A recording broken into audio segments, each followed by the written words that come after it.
Welcome to the Cheating Wife Stories channel. I am Paul Rogers, 52 winters behind me, heart still pumping with a certain vigor. My home sits in a quiet suburb not far from Seattle, wide streets and friendly neighbors, the kind of neighborhood where neighbors wave but rarely dig into each other's affairs. I have lived here for 2 decades, half of those years spent with my wife Lauren. She has worked as a legal consultant at Redwood & Brandt, a well-known firm with impressive high-rise offices downtown. I have managed construction projects for a big contracting outfit for a lifetime. Our finances appeared stable, our social circle rather modest, our life ordinary. I came home that Tuesday evening later than usual. My truck rumbled into our driveway, while evening lights glowed behind our curtains. The day's tension had weighed on my shoulders. A team of inspectors delayed one of my projects, requiring me to spend hours sorting official documents in a cramped site trailer. My stomach rumbled, ready for a quick dinner, craving the silent comfort of my own kitchen. I stepped inside and breathed in that familiar space, though it felt strangely cold. My living room greeted me with the same old couch, a second-hand coffee table I had polished long ago, and a few framed snapshots from distant vacations. The only lamp shining there revealed leftover dust swirling through the air. Near the armchair, I spotted a messy stack of folders. Lauren's new responsibilities involved plenty of documents crossing our threshold.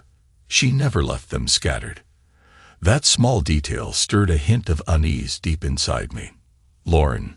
My voice echoed in the silence. No reply. I approached the table, eyed the scattered papers, depositions, payroll accounts, and one page with an internal Redwood & Brandt watermark. She had scribbled short notes in the margin, references to upcoming meetings. She rarely forgot to tuck those pages in her briefcase.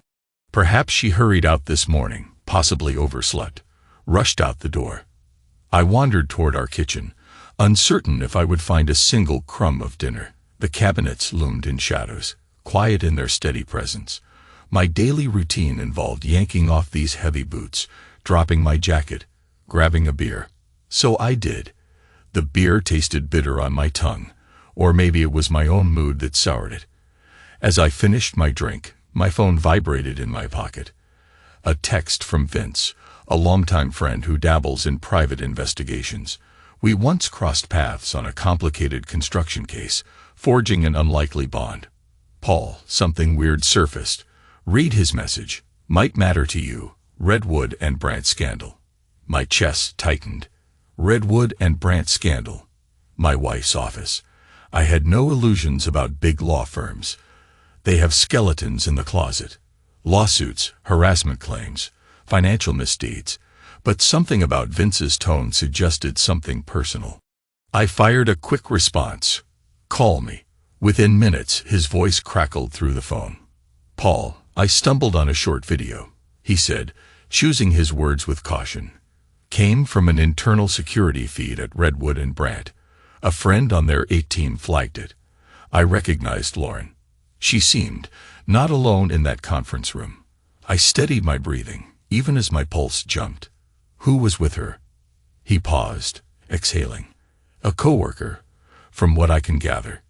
Not sure if it's anything serious, but your wife appeared close. Let's put it that way." "Send the clip," I said in a low voice. He hesitated.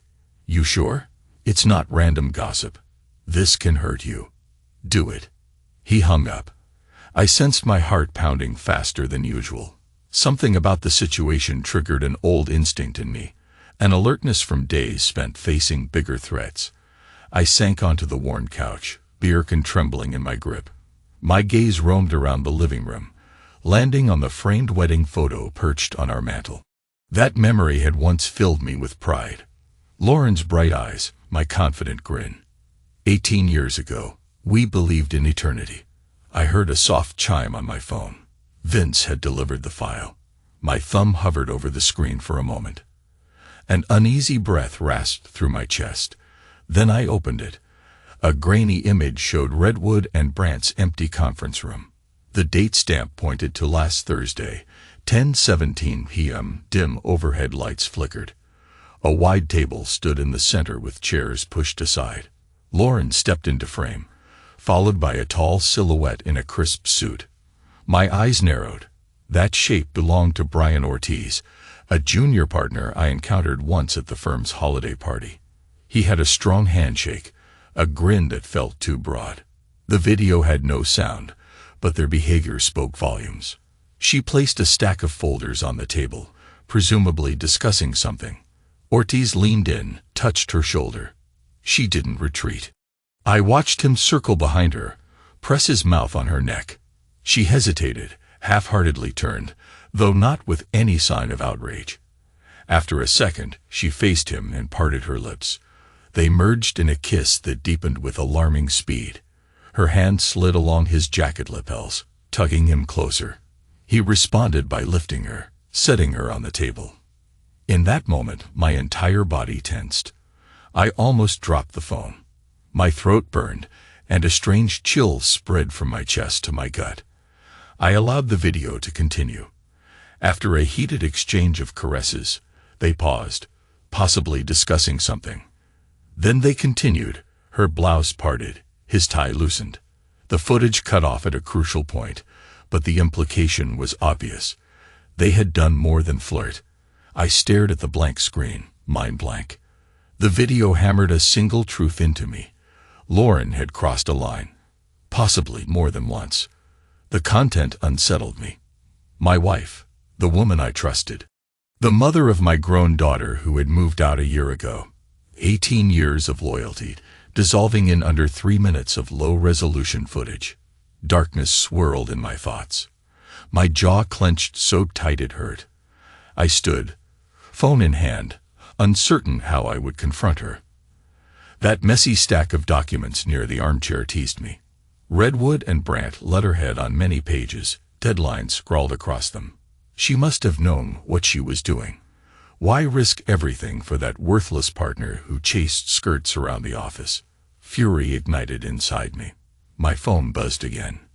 Vince, I picked up with an unsteady hand. Paul, you saw it. His voice came through with a gentle tone. I swallowed hard. Yeah. A pause. I'm sorry, man. Didn't want to be the messenger. There's also chatter. The clip got leaked to a local blog. Not sure who posted it, but the rumor is it might explode soon. I pictured Redwood and Brandt's big building, the corridors, the stairs, the gossip swirling. Word spreads fast in that environment. Lauren might already be bracing for fallout. I appreciate the heads up, I said. He cleared his throat. If you want me to do more digging, I can see what else is floating around. Do it, I responded in a clipped tone. Let me handle my end. I ended the call. My reflection in the TV screen captured a hard expression, eyebrows locked, mouth clenched. For a moment, I recalled old advice from my father. Never leap to action with your mind clouded. Instead, gather facts, gather strength, strike with precision. Lauren's arrival cut through my dark reflection. The front door opened, and she stepped inside wearing a charcoal business skirt and a light blouse, hair pinned back in a sleek style. Her eyes shifted toward the couch, meeting my gaze. She set her briefcase near the entry. You're home early, she observed in a low voice, drifting closer, uncertain. An awkward hush pressed between us. I exhaled, then forced my words out. You left some documents scattered. Thought I'd check them. She glanced at the table, cheeks flushing. Long day. Management demanded extra reports. I stayed late again. Her mention of a late evening triggered a wave of raw rage inside me. I studied her posture. Her lips held a faint line of pink lipstick, and the top button of her blouse hung loose. The entire image shot through me like a bullet. In that instant, I recognized the magnitude of what she had done. I swallowed my bitterness. You hungry? She offered a nod, though her expression appeared uneasy. I could eat something. Let me drop my heels off. She disappeared down the hallway, her footsteps fading. I sat on the couch again. My phone remained in my hand, that cursed video still in my messages. My entire life had veered off its safe track, courtesy of a short, grainy clip. I forced myself to stand and shuffle into the kitchen. My hands trembled a bit as I grabbed leftovers from the fridge. Lauren emerged moments later. We avoided direct eye contact, standing across the counter in silence, an invisible wall between us. "You okay, Paul?" she asked. "You're quiet tonight. Work hassles," I murmured. "We'll talk later." She appeared ready to push for details, but something about my voice must have scared her off. She nodded once, lips pressed together. I threw together a makeshift supper, then we ate with minimal conversation. Each minute magnified the tension. My mind drifted back to that recording again and again, replaying her body pressed against Ortiz. I felt no desire to bring it up at that instant, not with the sting so fresh. I needed time to think. After supper, she removed her plates, stepped away to her laptop in the living room, presumably to handle more Redwood and Brant tasks. I retreated to our bedroom. The bedspread looked the same, but the warmth we once had felt miles away. I glanced at the wedding photo on our dresser. Me in a classic tux, her in an ivory gown. Two naive individuals who promised honesty forever. I sank onto the bed, phone lying next to me, mind spinning. Even a proud man can sense the blade of betrayal slicing through his core. An unstoppable chain of events had set itself in motion. I resolved to gather facts, keep my composure. Then I would decide how to respond. That unwavering vow guided me. My father once said real men do not allow a single wave of anger to drown their common sense. My father was right. I heard Lauren's soft footsteps outside the bedroom. My fists tightened. I fought the urge to confront her on the spot. Too soon, I told myself. I would extract the entire truth, and I would plan my response with precision. A corner of my mind already whispered about retribution, though I forced it aside. More steps, more breathing, more tension. Another day in this house, but everything had changed. The following morning arrived with a suffocating heaviness. Lauren rose early, showered, dressed in a tailored navy suit. I remained under the covers, eyes half open, listening to the hush of water from behind the bathroom door. My mind replayed the images from the video, stirring my pulse. A wave of anger threatened my composure. When she emerged from the bathroom, she avoided my gaze. Perhaps she sensed my simmering mood. Silence settled as she sat before the mirror, applying mascara with rigid concentration. Those movements reminded me how she once joked about her morning routine. That memory felt distant. I realized a shift had occurred. We had stepped into unknown territory. I mustered words before she left. "I have a question." She paused with her car keys in hand. "Sure." I forced a calm tone. "Were you working late at Redwood and Brant last Thursday?" Her lips parted slightly. She nodded once. "Had a stack of client briefs. Is something wrong?" I stared at her for a moment. "Late nights can invite complications." She swallowed. "You're not one for cryptic talk." I studied her expression. Part of me considered hurling accusations, describing every detail I had witnessed. Yet I waited. "We can discuss it after your shift. You go handle your day." She hesitated at the threshold of the bedroom. "All right," she whispered, then headed out. I listened to her footsteps fade down the hallway. The front door clicked shut. My mind swirled. That sense of betrayal weighed on me like a lead vest. I got up, pulled on my jeans, and rummaged for a clean shirt. The smell of fresh coffee drifted through the hall, though she likely brewed it for herself. I skipped breakfast. A swirling rage replaced any appetite. I climbed into my truck. The engine rumbled beneath me, a comforting mechanical roar. My route took me toward the industrial side of town, where a half-constructed warehouse demanded supervision. Iron supports rose from muddy soil, crane arms pivoted overhead. At the site, I greeted my crew with curt nods. My phone buzzed in my pocket. It was Vince once more. "Paul, that clip is moving around online. The local blog is stirring interest. Redwood and Brant's top brass scrambles. Someone recognized your wife. There's speculation about who the guy might be. My chest tightened. How big is it? Big enough for rumor sites. The post has hundreds of comments. They blurred faces, but employees inside Redwood and Brant suspect the individuals. The male figure is definitely Ortiz. He's already under internal review. I clenched my teeth. Understood. Let me handle my side. I ended the call, ignoring the suspicious glances from a couple of my crew. My gaze shifted toward the half-finished structure, steel beams glinting in morning light. I inhaled cool air, grounding myself in work for a moment. Yet my thoughts refused to settle. Redwood and Brant's meltdown might trap Lauren in a harsh storm. She would face scorn from executives, lose credibility, and endure whispers from every corner. Despite my fury, part of me still felt concern for her career. But another part seethed, demanding punishment for her betrayal. I spoke to the site foreman, then retreated to my trailer, sitting among blueprints. Work should have occupied my thoughts, but frustration plagued me. I needed to confirm how far this affair had gone, or if it was merely a single episode. A single episode was enough, though. One breach of trust can demolish a marriage. The day dragged. By mid-afternoon, I received a text from Lauren. Staying late. Firm in crisis. Will explain soon. She never once apologized or indicated guilt.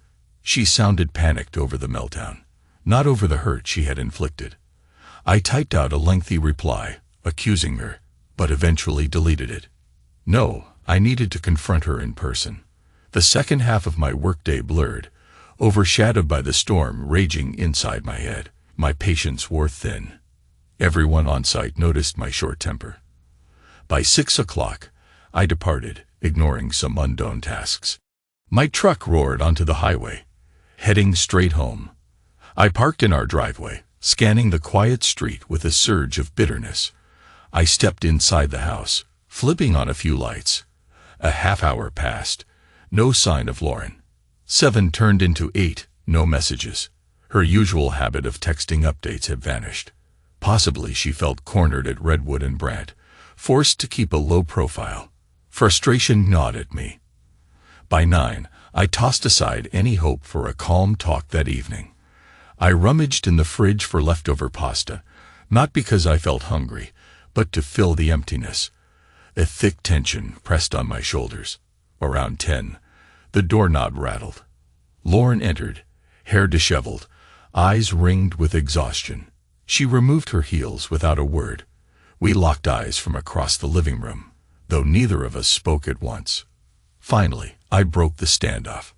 I heard Redwood and Brant is under a microscope. She let out a long exhale. Yeah.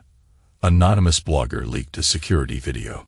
Human Resources summoned half the staff for questioning. I rose from the couch, posture rigid. Does that concern you directly?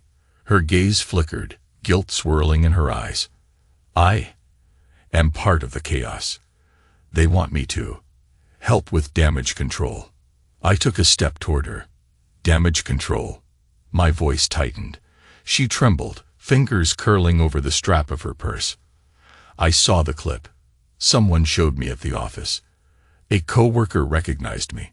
She paused, lips quivering. I made a bad decision. A spike of fury pulsed through me. A bad decision. Is that your explanation? She set her purse on the table. Brian and I had drinks after a late meeting.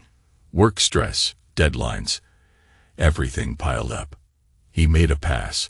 I didn't push him away. It happened once, I swear. My head pounded. That's your excuse. Pressure at work. She lowered her gaze. I never planned for it. I never wanted to destroy our marriage. I advanced on her. Then why risk our life together for a cheap fling in a conference room? She flinched. It was stupid. I never intended to continue. When Redwood and Brant discovered the clip, I panicked. My voice rose. Panic. You caused this. Now Redwood and Brant is dealing with the fallout. You're dealing with shame. And I'm furious. She turned away, hugging her arms. They demanded statements. Brian told them it was consensual. I confirmed it. HR threatened suspensions. I exhaled a ragged breath. So your big concern is HR, not my heartbreak. Her shoulders slumped. I'm sorry. A moment of silence passed, thick with tension. I could smell her perfume, the same floral scent she once used for romantic nights with me. It burned my senses. I forced calm into my tone. I saw the clip, from start to finish. Don't lie about it being a minor slip. She eyed me with alarm. You have it. Someone I trust sent it. The entire internet has it, apparently. Guess Redwood and Brant's entire staff can watch it too. She covered her mouth, eyes glassy. I have no excuse. My fury escalated, but I refused to lose control. I hammered each word with precision. 18 years we spent together. This is what you do. Tears gleamed in her eyes. She attempted to speak, but no words emerged. I pivoted away, fists clenched. Your regret comes too late. Her voice quavered. Paul, I never wanted to push you away. We can fix this, can't we? I turned, voice sharp. Fix? You're delusional. My pride, my trust, gone. Redwood and Brant will reduce you to a scandalous footnote. Your lover will walk away smiling or face disciplinary action. Who cares? Meanwhile, I'm left with a wrecked home life. Her breathing faltered. I'm sorry. An angry laugh burst out of me. Sorry doesn't mend a shattered bond. I have no intention of letting this slide. You have no idea who I am when cornered, Lauren. She shrank away from my fury, stepping behind the chair. What does that mean? I pressed a hand against my temple, fighting the urge to unleash every ounce of rage at once. My father's words echoed in my mind. Gather facts. Strike with cunning. With that approach, I could hit them both harder than a wild outburst ever could. I glared at her. Go to sleep. Tomorrow, we talk details. And believe me, I will lay out terms you won't enjoy. She opened her mouth, closed it again, then hastened toward the bedroom. I heard the door click shut. I remained in the living room, chest heaving, adrenaline surging. I realized the unstoppable momentum of my vengeance had taken root. They humiliated me in that filthy conference room. They laughed behind closed doors. Now the entire firm gossiped. My wife shamed me. Brian Ortiz needed to pay. I paced around the living room, each step fueling my anger. I considered possibilities. Legal angles, personal intimidation, strategic sabotage. The Redwood and Brant meltdown might give me a perfect path. I slammed my fist against the wall, ignoring the burst of pain. Tomorrow, I would begin orchestrating a plan. I possessed enough cunning to dismantle their illusions and leave them gasping. Lauren might beg for mercy, but that was no longer my concern. Sunlight glinted through the blinds the next morning, though the atmosphere felt grim. I stirred awake on the couch, head throbbing, muscles stiff from the cramped position. Lauren's presence lingered somewhere in the house, but we had avoided each other overnight. My phone displayed a series of texts from Vince, each referencing Redwood and Brant rumors. I rose and found Lauren in the kitchen, stifling tears, hair uncombed. She sipped coffee and stared at the counter. That image tugged at me for a second. She looked frail, defeated. I brushed aside any compassion. She turned when she sensed me. I have an HR meeting at noon. I poured black coffee into a mug, ignoring the bitter bite. They're probably building a case, deciding whether to terminate you. She nodded. Brian faces the same. It's a scandal. I set the mug down. Fitting punishment. She squirmed, placing her mug aside. Paul, we need a plan. Our finances rely on my salary, plus your job. If Redwood and Brant fires me, I raised a hand, cutting her off. You chose your path. Live with it. Now, about us. I paused, feeling the burn of rage in my gut. Consider us finished.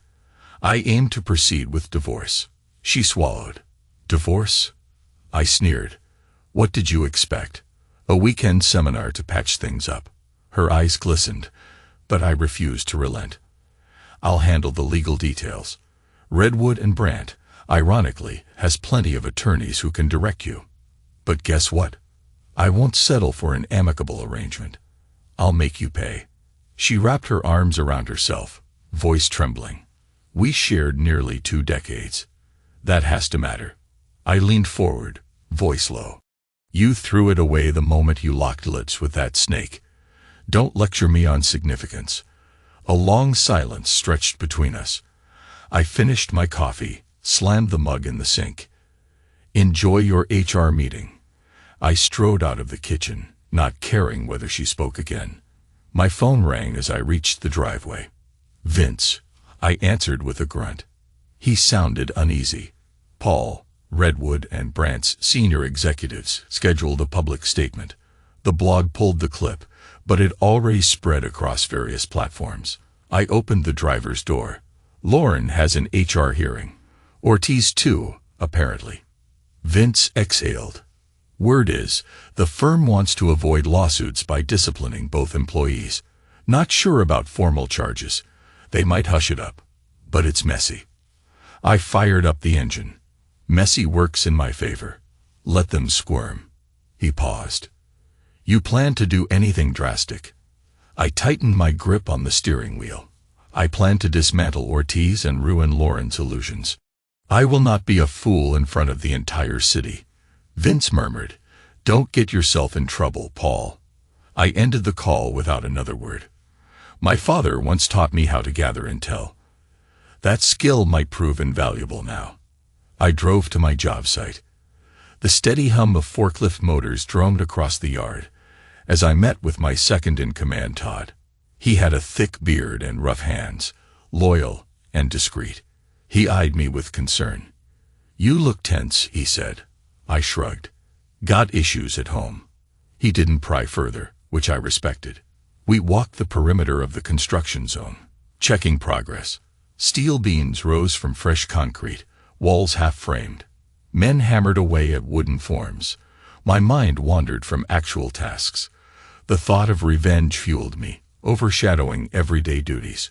Around lunchtime, I hopped in my truck and pulled into a diner parking lot.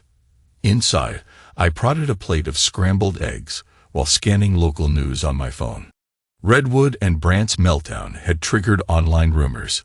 One post teased the possibility of multiple firm employees hooking up behind closed doors, but the main spotlight remained on the couple in the grainy video. Commenters speculated about the woman's identity, using partial screenshots with blurred faces. My blood boiled at every mention of that cheap fling. I made a decision. I texted Vince. Find Ortiz's background, personal info, any vulnerabilities. Within minutes, he replied. On it. I swallowed the last of my eggs and tossed cash on the table, stepping outside into bright sunshine. Rage simmered. If Redwood and Brant wouldn't handle him, I would handle him myself. Evening fell, and Lauren arrived home in a haze. I waited in the living room, arms crossed. She approached, flinching when our eyes met. I spoke first. HR hearing done. She nodded, fingers trembling at her sides. They issued temporary suspensions for both of us. Investigation continues. Salary might be frozen. Brian got the same. I glared at her. No surprise. Her gaze darted toward the floor. I want to explain. He flirted with me weeks ago. I pushed him away. Then everything piled up. Deadlines, exhaustion, my growing frustration with our marriage. She paused, tears edging her eyes. I caved. I see how I destroyed everything now. I lifted my hand, halting her. Don't repeat that sob story. I plan to divorce you. I'm not some doormat who forgives a spineless partner. She stepped closer, voice cracking. Can we talk about property division, finances? My mouth curled in a half smile. Oh, we will. But not tonight. I have other business. She recoiled, uncertain how to respond. I grabbed my truck keys and slipped outside, leaving her alone. My father's old lessons rang in my head. The best revenge is methodical. I aimed to deliver a blow to Ortiz's life and ensure Lauren's illusions of a clean break vanished. I cruised across the city, passing neon signs and crowded bars. That area thrived at night, where professionals gathered to gripe about workloads and chase casual connections. Redwood and Brant employees often frequented a spot called the Riverside Lounge. I parked near it, scanning the sidewalk. Inside, I spotted groups of men in suits, women in pencil skirts, laughter and loud chatter. My eyes swept across the patrons, searching for a face I might recognize. Part of me suspected Ortiz might show up, needing a stiff drink after his HR fiasco. Sure enough, nearly an hour later, he walked in. Crisp shirt, tie undone, hair styled in a slick wave. He slid onto a stool, ordered something strong. I settled in a corner booth, hat pulled low, observing him with cold interest. A woman from the firm approached him. She whispered, glancing around nervously. He shrugged, tossed back his drink, and followed her to an empty table. They leaned close, discussing something with urgent expressions. Possibly Redwood and Brant's next move, or hush money, or spin control. My stomach churned. When she left, Ortiz signaled the bartender for another round. After a quick text to Vince, I rose, approached him from behind. I slid onto the stool next to him. He turned, surprise lighting his features. "You're Paul, right?" I nodded, forcing an icy grin. "We met at the holiday party 2 years ago. Surprised you remember." He tried a casual smile. "You married Lauren. I remember you. Good to see you." I locked eyes with him. "Is it?" He squirmed. "Things are complicated right now." I let the silence hang for a few seconds. "Complicated for you, sure. Might become worse once Redwood and Brant concludes that investigation." He sipped his drink, eyes darting around. "Nothing personal. Man, Lauren is a grown woman. She came on to me as much as I came on to her." A growl rumbled in my throat. "You're proud of yourself. You found a bored wife, coaxed her into a conference room. Congratulations." He tensed. "Easy. I never forced anything." She was interested. I clenched my fists. She regrets it now, but regrets mean nothing to me. He raised both hands in a half-apology gesture. "I get it. You're pissed. But we're adults." My glare pinned him in place. Adults accept consequences. He lifted his drink, took a gulp, tried to muster confidence. "What are you after?" I leaned close, letting him glimpse the fury in my eyes. "You don't deserve Redwood and Brant's protection. I'm collecting details that might sink you. I have resources, friends in law enforcement, plus an appetite for payback." He exhaled shakily. "Is that a threat?" A cold laugh slipped out of me. "A promise. You've humiliated me, took my wife, flaunted it in her workplace. Now you pay. I'm not talking about a punch in the mouth. That's too simple. I intend to make you bleed from every angle." His face blanched. He set his glass down. "I get it. I messed up. But you're going nuclear. We can handle this quietly." I rose from my stool. "Don't insult me by begging for mercy. When Redwood and Brant boots you, your next job prospects might vanish. Your reputation is heading for a trash heap." He said nothing, lips trembling. I turned and walked out. My heart pounded with savage triumph. The first stage had begun. I wanted him anxious, aware of the shadow creeping up behind him. In the truck, I received a message from Vince. I got Ortiz's personal data. He has gambling debts. Sizable. Might be relevant. My grin hardened. Perfect. That detail could be a lever to push him deeper into desperation. I typed a response. "Excellent. Keep digging." I drove home with a sense of grim resolve. The storm inside me remained fierce, but I channeled it into action. My father's voice echoed in my memory. "Strike them where they are vulnerable." Lauren had left a single lamp on in the living room. She must have holed up in the bedroom. I walked inside, the house quiet except for the hum of the refrigerator. A single wedding photo glared at me from the bookshelf. I snatched it and flung it into a drawer. Our marriage had become a farce. I sank onto the couch. My mind reeled with possibilities. Destroying Ortiz might be the first step, but I refused to spare Lauren from consequences. My plan formed shape: divorce with minimal benefit to her, public humiliation, and a final exit that left me intact. Yes, I decided. This was the path forward. Morning sunlight spilled across the living room. I had dozed off again on the couch, foam resting on my chest. The memory of Ortiz's apprehensive face played in my mind, fueling my drive. I rose, knees creaking. Rage had transformed into calculated determination, like a hot coal glowing in my gut. Lauren was already gone. A note on the table read, "HR called me in early. We might face final decisions." She added a small apology scribbled in pen. Nothing more. I crumpled the note and tossed it aside. The time for apologies had passed. An hour later, my phone lit up. Vince again. Updates, Paul. Redwood and Brant suspended them indefinitely. Press found out, so it's in the local paper. Ortiz had a meltdown at the office, shouting at a senior partner. I smirked. He's unraveling fast.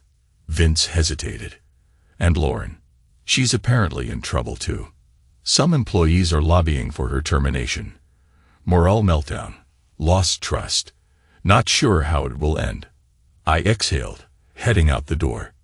Thanks for the intel. Keep me posted. I reached my truck, climbing in. My next move involved contacting a divorce attorney recommended by a coworker. I wanted a legal approach that gave me the advantage. The attorney, Ms. Parker, agreed to meet me at short notice. I drove across town, parked in front of a modest office suite. She greeted me with a firm handshake. Inside her office, I settled into a chair. Ms. Parker wore a neat skirt suit, her posture confident. She flipped open a notepad.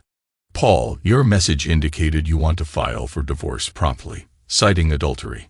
State laws factor in, but we can use strong evidence if you have it. I nodded. I have a video. It's public knowledge now. My wife's affair with a coworker is at the center of Redwood and Brant's current scandal. Ms. Parker pursed her lips. That definitely supports your position. We can request spousal support disclaimers, property settlement in your favor, especially if she cost you emotional or financial harm. Judges sometimes weigh heavy on a proven affair. I leaned forward. I want a swift resolution. No second chances. She jotted notes. We can push for a settlement that leaves you with the majority of assets, or we can fight in court. That might drag on, but you probably prevail. My eyes hardened. I want her to suffer the consequences. I want her to realize I won't bend. If Redwood and Brant fires her, fine. I'm done playing nice. Ms. Parker gave a curt nod. Understood. Let's gather paperwork. I'll file the petition. Once we serve her, we watch how she reacts. I rose, shook her hand. Keep me updated. I'll supply any evidence you need. I left the office, a grim satisfaction coursing through me. One crucial step complete. My phone vibrated. Another message from Vince. Ortiz rumored to be meeting a loan shark tomorrow. Gambling debts pressing him. Potential meltdown. I typed a swift reply. Locate them. I want more details. He answered. Sure. My father had once told me. A cornered man makes mistakes. Ortiz's gambling habit placed him in a corner.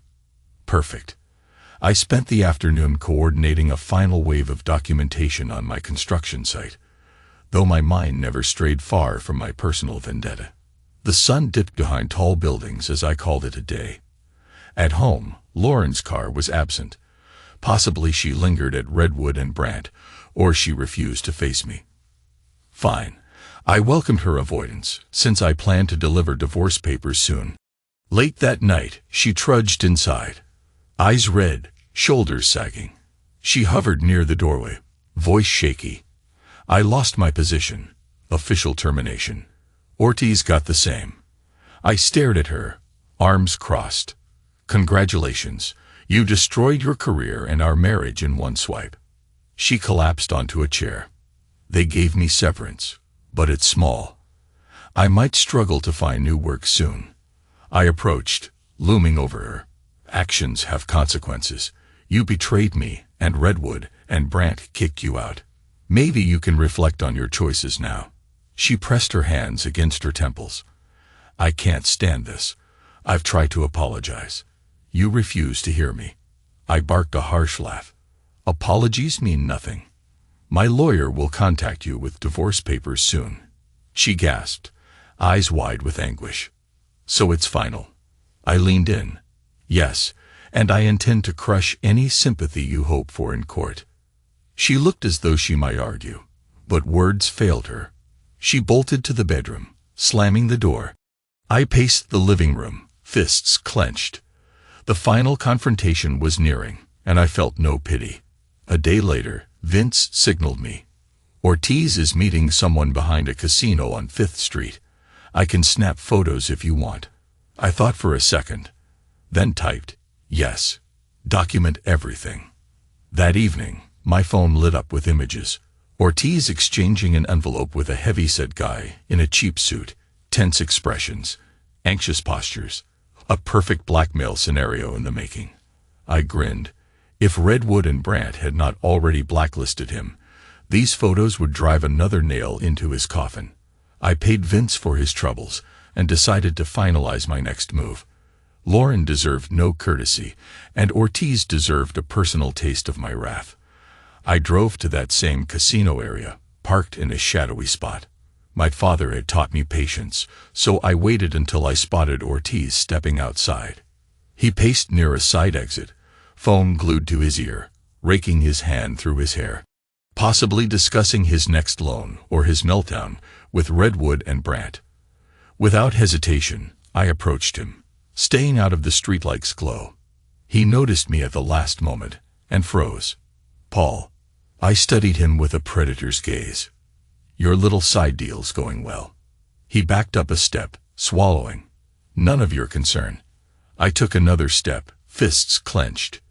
You're out of Redwood and Brant. Your debts will bury you soon. And I have proof you're tied to illegal lenders. He looked ready to bolt. What do you want? My voice dropped. I want you to suffer. That includes financial ruin, possibly a stint behind bars if I leak these photos to the right person.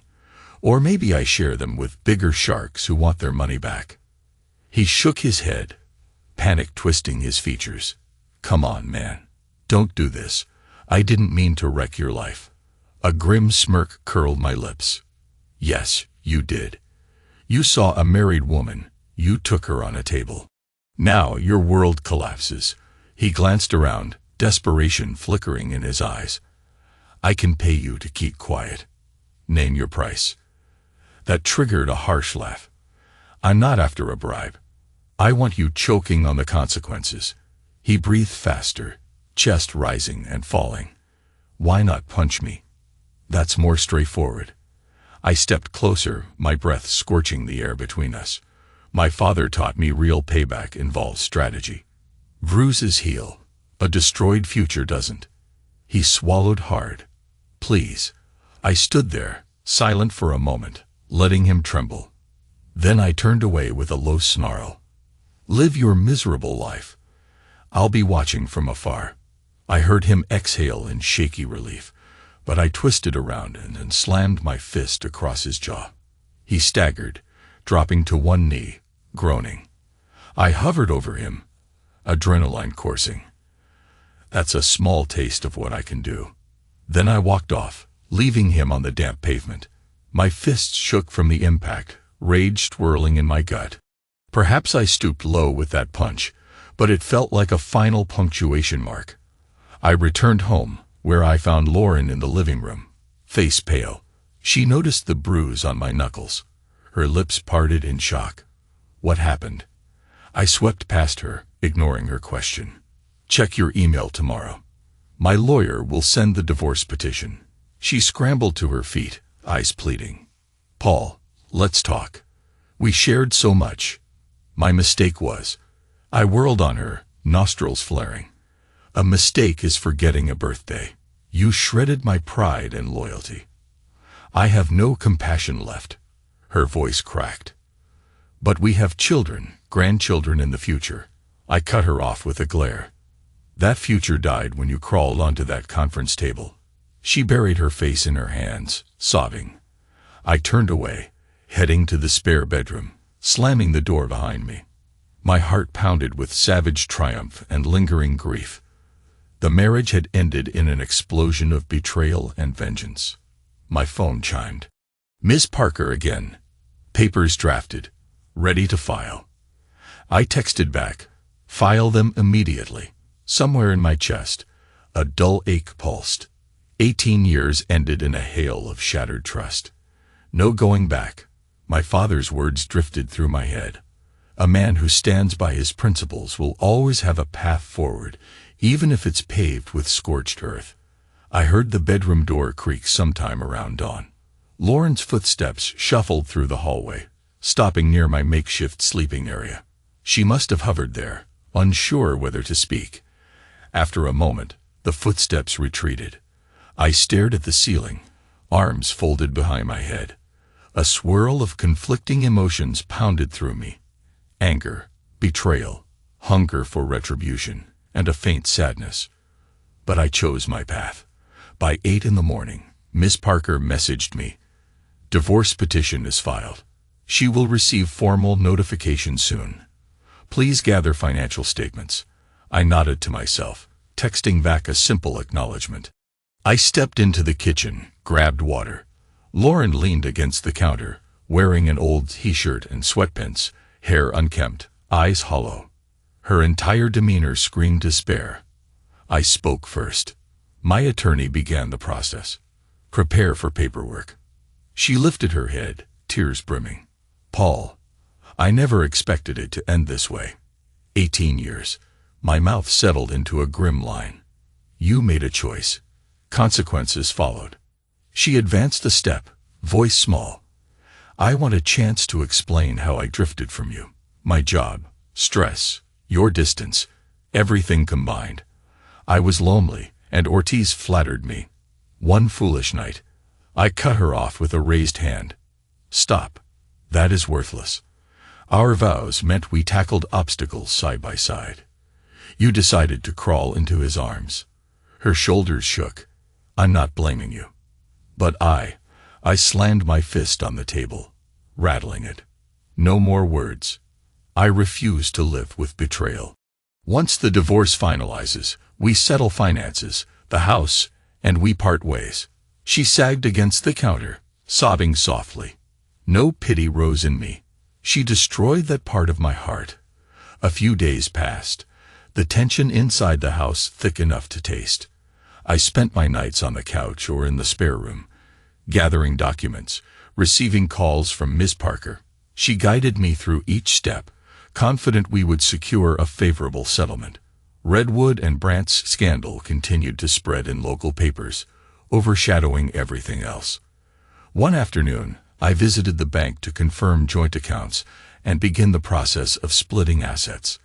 The clerk recognized my name from the Redwood and Brandt gossip swirling around town. Her empathetic gaze made me bristle. Then, as I strode out, phone pressed to my ear, Vince gave me an update. Ortiz's finances hit rock bottom. Word is, the loan sharks are circling him. He might leave town. I grunted. Good. I hope he rots. Vince paused. You got what you wanted. The man is ruined. Lauren is jobless.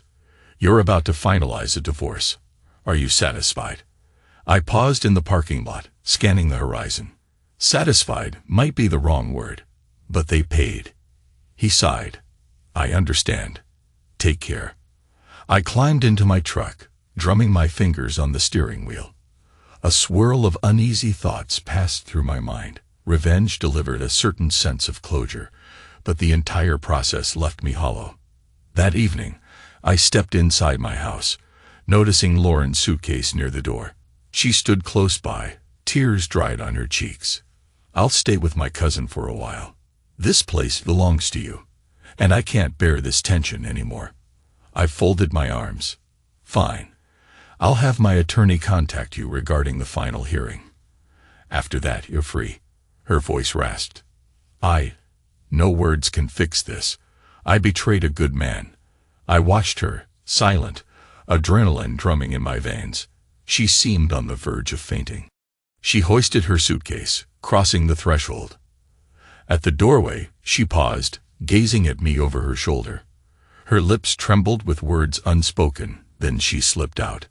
The door clicked shut behind her, and I stood in the hush, heart pounding. Over the next weeks, the divorce moved forward. Ms. Parker navigated the legal labyrinth, brandishing the affair evidence like a weapon. Lauren's representation fought to salvage something, but Redwood and Brandt's scandal overshadowed any sympathy for her. The judge eventually ruled in my favor for property division, awarding me the house, most assets, and minimal spousal support. The final decree arrived with a crisp stamp. The day I held that stamped decree in my hands, an odd mixture of relief and bitterness thread through my chest. Lauren vanished from my daily life. Mutual friends extended cautious words, uncertain whether to comfort me or scorn her. She apparently found a short-term job in a smaller firm outside the city, though rumors claimed she struggled to adapt. Meanwhile, Ortiz fled the state. Word reached me that gamblers hounded him, and Redwood and Brandt blacklisted him across the industry. My vengeance was complete. Months passed. I kept my focus on work. The construction site projects expanded, new deals emerged. Evenings felt strange, an emptiness in a house once filled with shared routines. The wedding photo no longer graced the mantel. I kept it buried in a drawer. One windy afternoon, I found myself on the back porch, reflecting on the path behind me. Betrayal can crush a man or forge a sharper edge. I poured a stiff drink and watched the sunset bleed across the horizon. My father's lessons resonated in my soul, reminding me strength matters more than heartbreak. Neighbors rarely glimpsed me outside these days, but I had no regrets. My life took a turn I never anticipated, hammered by betrayal, culminating in savage justice. I couldn't resurrect the trust I once had in her. I didn't want to. I sipped my drink, eyes narrowed on the fading light. A new chapter stretched ahead, uncertain but entirely mine. No illusions weighed me down. My father would have approved. If anyone threatened me or my loved ones, I would strike again, merciless as ever. My father's words rang in my mind. Stand strong. Face betrayal head-on. Destroy those who would see you broken. I rose from the chair, gazing at the empty sky. Divorced, but free. Not unscarred, but still standing. That final wave of golden sunlight drifted behind the rooftops, and I stepped back inside, shutting the door with quiet resolve. The end.